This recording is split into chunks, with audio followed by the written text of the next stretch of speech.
Lori and Blake Ruff are married. Well, they're actually getting a divorce. Something terrible happens to Lori. She is no longer with us. The husband goes through her things and realizes, obviously after she had passed, that she had been living multiple lives throughout her entire life. And he doesn't know who she is. And also this case is solved. I'm just gonna say that right now. The case is solved, but it's honestly more confusing than it is clarifying, I fear. This one made me more sad than the others. I think it's because normally the person who's lying so much in these stories are just like insane people who are like, what do you mean you were lying about being a 9/11 survivor? Like, just insane. What do you mean you're lying about cancer? Like, how does one even do that? I don't understand. This one made me a little bit more sad. And also, for forewarning, I will be talking about suicide at some point in this. I'm not going to go into any detail or anything, so it's just going to be very brief. That's what happened. But I just want to let you know that it is in there. And yeah, so if you don't want to watch that, then maybe skip this video. But yeah, this is a bizarre one. It's overall pretty just like, dang, like it just is sad. But it's also so interesting what this woman was doing. So in 2003, a woman named Lori is living in Dallas, Texas. She's working, she's going to church. Mind you, she's like very religious. She's very religious. Actually, at some point in her life, she was going to a mega church and she was like, these people aren't real. I need to go to a church that is only reading the damn Bible and that's it. So she meant business with her religion. So she's going to church, she was working. She meets Blake Ruff at a Bible study class. Now, Blake has sort of a well-known last name. His parents are pretty damn wealthy. They've owned banks, real estate companies, belonged to country clubs. His grandparents had a really big name in the 1930s with the oil boom. So apparently they made a lot of money from that, and a lot of people knew and respected their family, which it's kind of sad that a lot of respect comes from when someone has a lot of money, but I digress. So they meet at the Bible study. Blake's parents are so excited to meet Lori. But I will say, these parents are kind of mama's boy parents, and they stress me out. Apparently this lunch was pretty awkward. Lori didn't open up much at all. She didn't really want to talk about her past. Blake's mom said it was like talking to a wall, and if she answered anything, it would just be really short and like no explanation. And when they would ask her about like where she went to school or where she lived or what her parents were like, she just genuinely like did not want to talk about it. And so Blake's family was already like sus from the beginning. They were like, there's something wrong with this girl, which like, again, I want to say, I think they're a little harsh on her. This woman, as you guys know, she does a lot of lying, but I don't think it's vindictive to anybody, to be honest, but we'll get there. We'll get there. So yeah, she's very secretive. She obviously doesn't want to talk about a lot of things in her past. And honestly, it's kind of like if you just met someone for the first time and they're like not wanting to answer about their parents or where they used to live or where they went to school, I think that's a pretty good cue to think, oh, maybe this person went through something and maybe they just don't want to open up yet because we just met. And now that I'm acting all weird, she's never going to open up because I'm freaking crazy.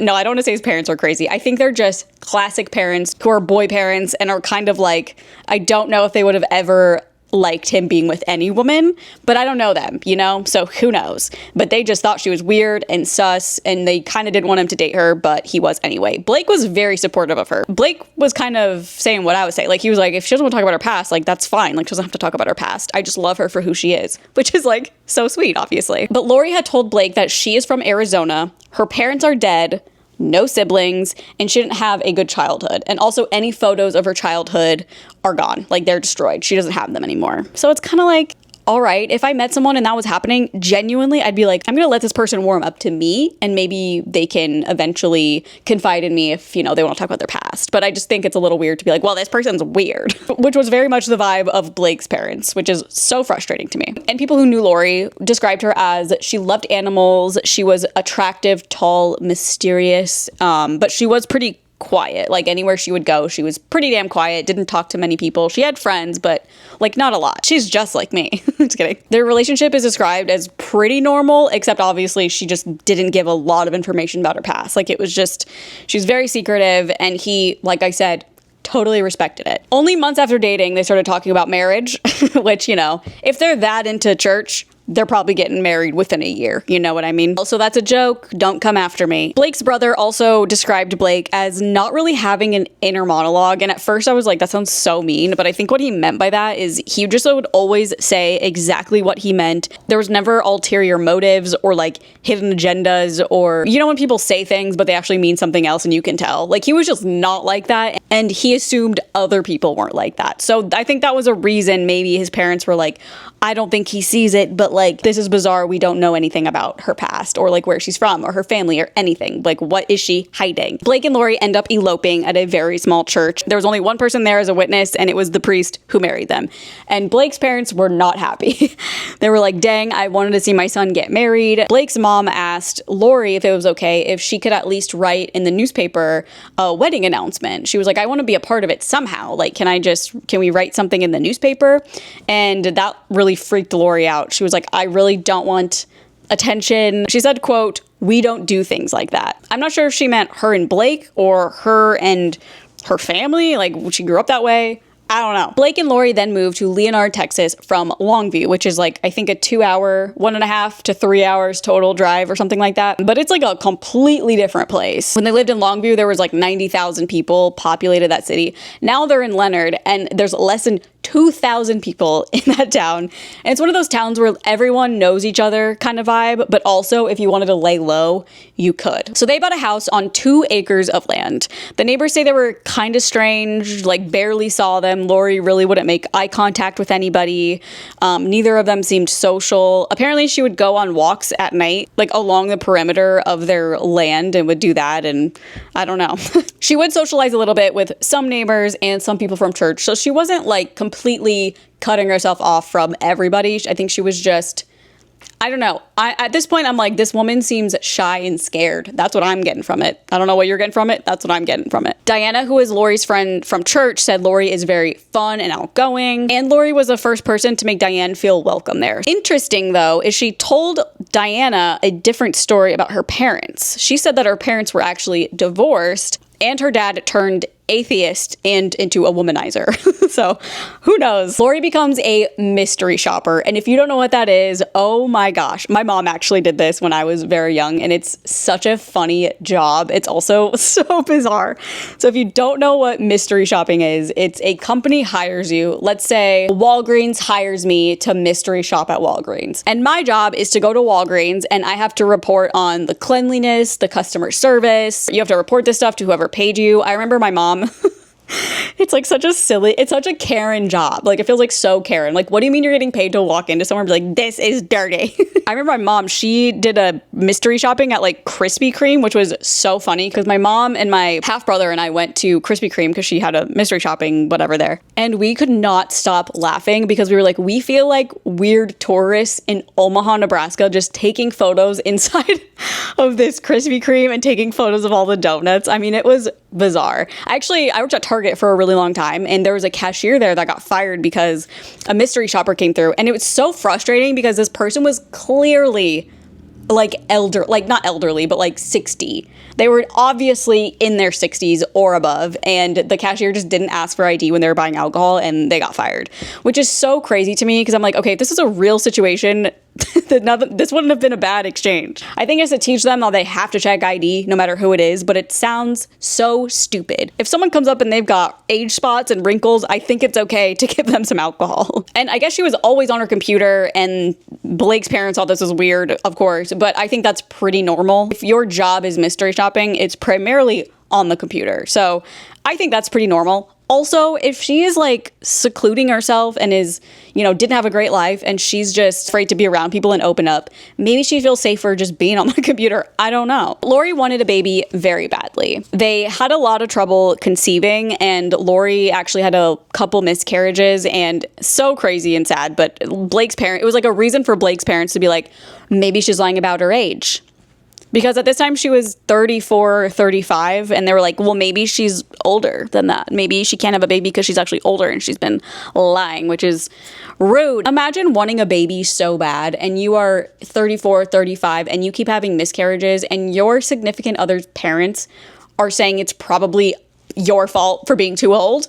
Blake, you gotta stand up for your girl. So they end up having a daughter in 2008 via IVF, and Lori is described as over the moon about her daughter. She's so happy, so content, just thrilled that she has a daughter. And people thought they were great parents. Lori loved doing tea parties. She also loved the Easy Bake Oven, so of course having a daughter made all those things way more fun. But over some time, Lori gets really protective over their daughter. Blake's family is very, happy and excited, obviously, that they have a daughter, but Lori doesn't let them be alone with the baby. She doesn't really let them hold the baby. And look, I'm on Lori's side, but just for context, the parents, this was like their 9th grandchild, and so they're like baby people, and they were very confused by this. I mean, Lori would take the baby into the bathroom when she'd go to the bathroom too. She did not want that baby not with her at any time. She was always worried her baby was going to disappear. I think it's obvious that there's some trauma here. I think the reason she's being so protective and kind of overly being safe, I don't know, to me, I feel like there's something obvious that happened to her when she was maybe younger or something, that she doesn't want her child to be around other people by herself, or she doesn't want anyone touching her. So I don't know. I think that's probably a trauma response to something, but who knows? It's just sad to me because Blake's parents made her seem like a bad mom and just like overly crazy. And like, yes, she's being so protective and maybe a little bit more protective than most people are, but you don't know why. And like, I understand this is someone in your family now and you want to be around your grandchild and hold them, whatever, but you kind of got to respect the wishes of the mom. You know what I mean? I think if they were a little bit nicer to her and a little more welcoming and understanding, maybe Lori would have come around.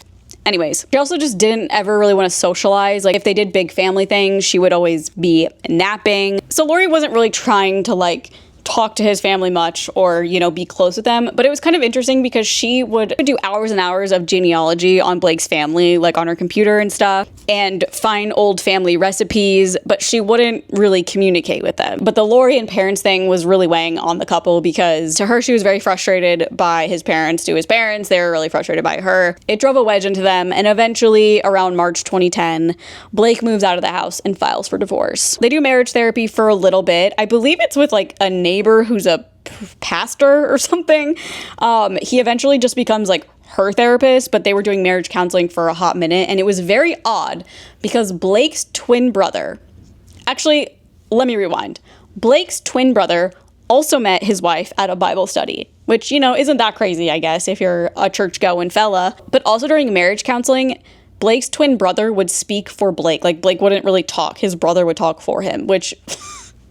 I mean, who was the therapist? You gotta get that figured out. But now Blake is filing for divorce and Lori's devastated. She does not want to be divorced. She does not want to not have her child with her at certain times. She even becomes convinced that this whole thing is like a conspiracy against her. Like Blake's parents told him to divorce her so he could move out and take the baby with him and they could have alone time with the baby finally. And I guess when she kept going back to the therapy sessions, she would always bring a lot of notebooks with her with a lot of thoughts she was having. She would repeat the same thing over and over and over sometimes. She always wanted to fix what was wrong with her so Blake would come back. It was very much like a I want to get better so he'll love me again type of thing. She's also really nervous in therapy. She's doing a lot of self-soothing. She's like rubbing her hands together as if she's washing them a lot, touching her hair a lot. And then Lori's paranoia kind of turns threatening. A neighbor claimed to see Lori and her daughter outside and thought that they were very undernourished or malnourished. And Lori, I guess, would talk to herself while pacing outside a lot. She also started sending Blake and his family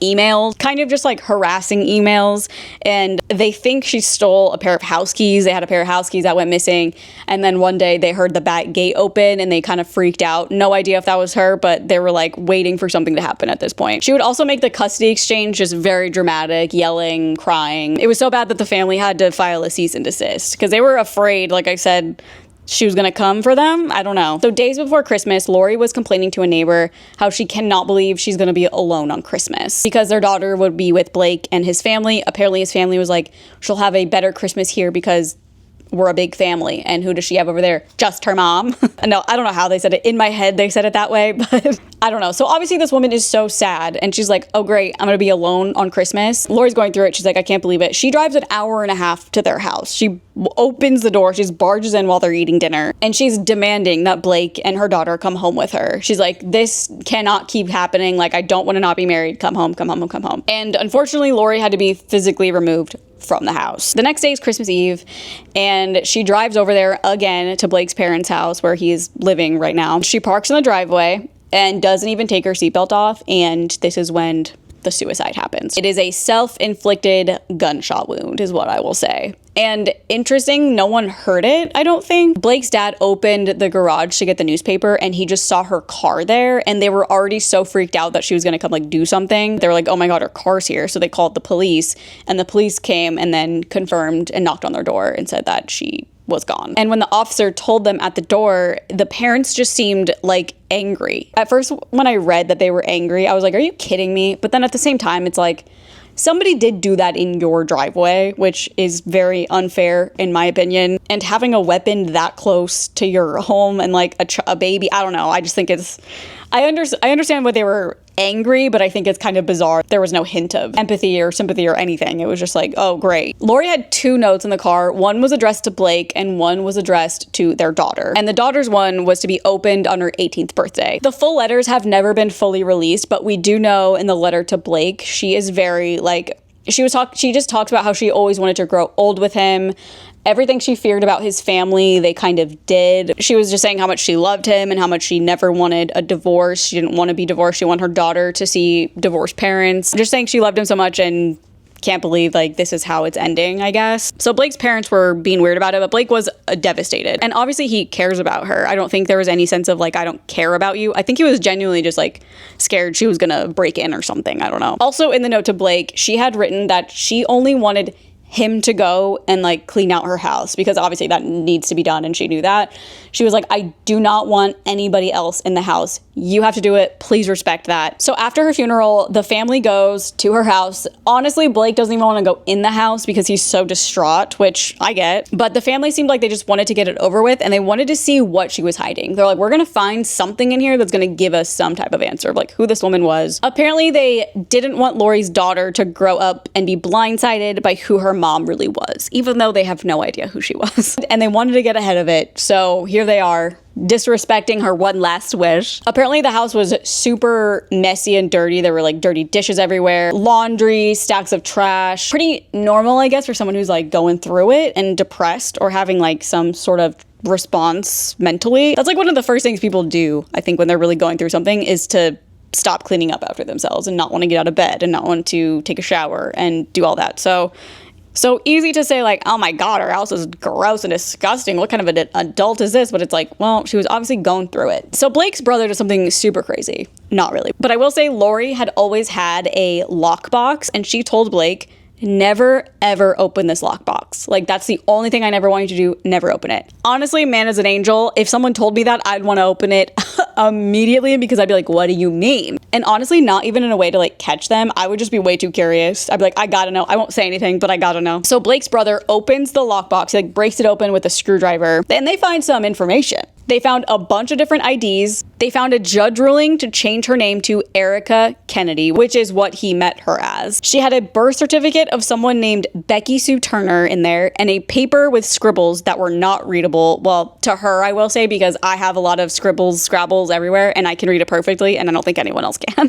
And there was a letter of recommendation from a 5-star hotel in Thailand. There was also a piece of paper in this lockbox that said number for North Hollywood Police.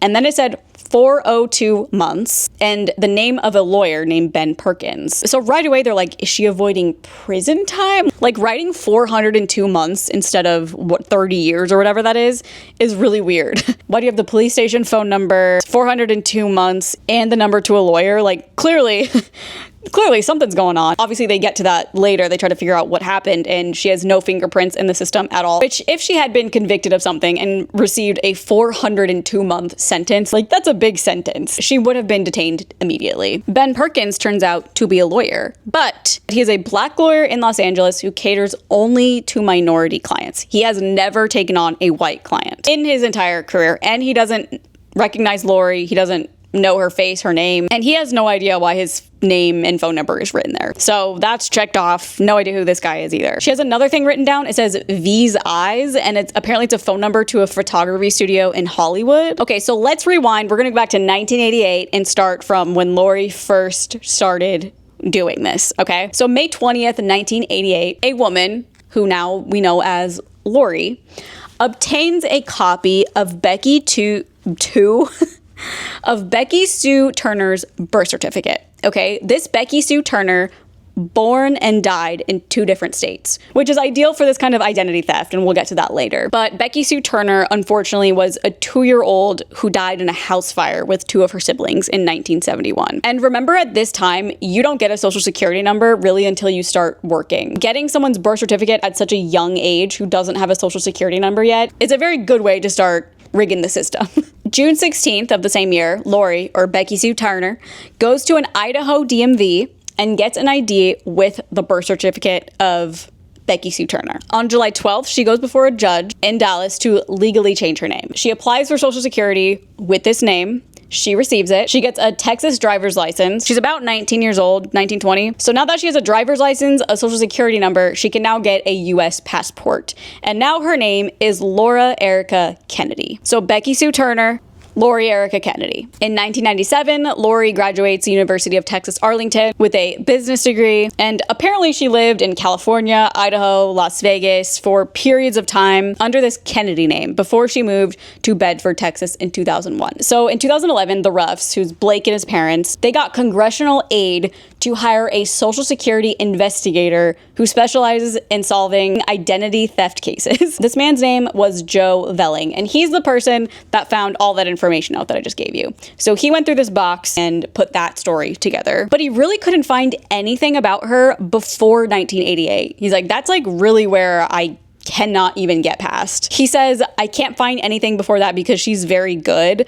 And he's like, she either has to have someone working with her or she's a professional. He also found that she had many P.O. boxes in different states that would reroute all her mail to Texas where she lived. He ran her face through facial recognition. Nothing came up. Fingerprints didn't match anything, but he did bring up a book, and this book is called The New Paper Trip. And this book, I believe, came out in the 70s, and it's all about how to like become a new person. it's a manual for becoming a new person. And apparently this book was published originally for people to dodge the draft, but at this time the Vietnam War was winding down, so the draft was becoming more and more out of favor anyways. And the book was used mainly by people who wanted to get a new identity. So in this book, it describes a thing called ghosting, which it's not what you think. It's not someone hitting someone up, let's go to dinner, and then never showing up, okay? It is stealing someone's identity from a dead person, mostly a young child who has passed, or, young enough to not have any kind of ID yet. You do this across state lines and in small towns. And remember, she did want them to move to that small town. Because you're in a small town, local record keepers probably would not cross a birth and death certificate and put it together, especially if it's in 2 different states. So this book is like, do this in different places, small towns. Also, at this time, everything is just paper. It's not easy to just like Google something or like look up a record, But this book was a best-selling book, and 75,000 people had used the book to get a new identity. That's known. So there could be like a ton of other people that also have used this that never got caught. Joe Velling actually found Becky Sue Turner's parents. So he met with her family and showed her mom a picture of Lori, and she was like, I have no idea who that is. Lori's autopsy showed that she had breast implants, and then Joe was like, oh my God, because breast implants have serial numbers on them. So you can actually track breast implants. It's almost like getting microchipped. But Lori had gotten this surgery done while she was Lori Kennedy, so it just traced back to that name, and it was kind of just a dead end. This is when he reached out to Ben Perkins, a lawyer who wasn't working with her at all. He also reached out to this reference letter place. It was a 5-star hotel, and he realized that she had just forged it, so it wasn't even a real place, I don't think. He was extremely stumped, and he was like, I don't know anymore. We got to make this the public's responsibility. Nobody was asking for the general public to help identify who this person is or whatever the case may be. So June 22nd of 2013, an article was published in the Seattle Times and was republished by many newspapers worldwide about this story, and if anyone could figure out anything about her. And he's like, I don't know what happened to her in her past, but whatever it is, it has to be awful. Whether it's something she did or was done to her or something she saw or witnessed, it was bad enough that this all played out this way. So then a former nuclear physicist and a leader in forensic genealogy, who else could you want, Colleen Fitzpatrick, began to work on the case. She gathered Lori's daughter's DNA, put it through 23andMe, Ancestry, and she also spent so much time building a family tree out. Like, she put so much personal time into this, she wanted to figure it out. So 2 years passed, and Colleen could finally identify Lori's DNA because she had found a third cousin who was related to Lori. She informs Joe Velling he goes to Pennsylvania to meet the actual family of Lori's. And a family member immediately identified her as Kimberly McLean. So Kimberly's mother took a DNA test and confirmed they matched. And no one in the family really talked to the media except for Kimberly, I'm gonna refer to her as Kimberly now, Kimberly's uncle.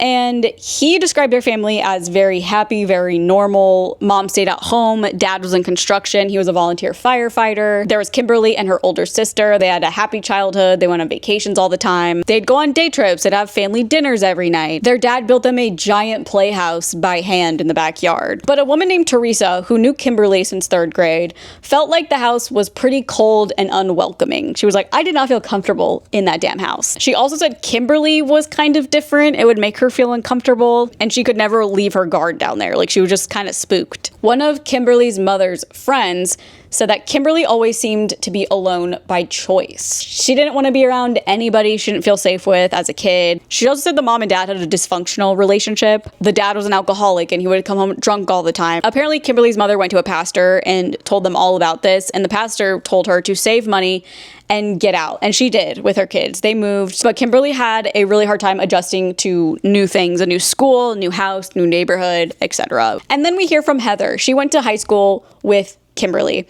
I just did the quotes thing, and that's actually her real name. I need to stop. She described Kimberly in school to be very shy, and when she was a senior, she just up and left and never came back, and nobody really questioned it. Like, nobody really noticed she was gone, which is really sad. But apparently, Kimberly called her mother from like a state or two away and told her, I'm running away. Do not try and find me. And nobody did. There's no missing person report, not anything. However, she was at least 18 at this time. So, I mean, she was an adult. So again, this whole story for us starts in 1988. That's when she gets Becky Sue Turner's birth certificate.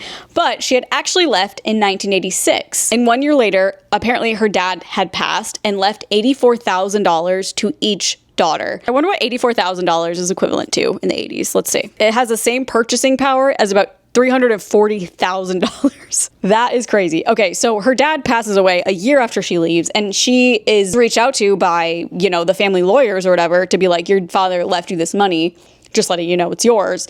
And she did not even take the money. She went through all of her identity stuff right after that. So it's almost like she left, and then the second she was like, somebody knows where I am or something, I'm gonna change everything and they're never gonna find me. My theory is, I mean, I feel so bad for this woman. She went through so much and did not have people around her that really supported her. I mean, I guess besides Blake, but I feel like even as a husband, then he should have stood up for her with his parents.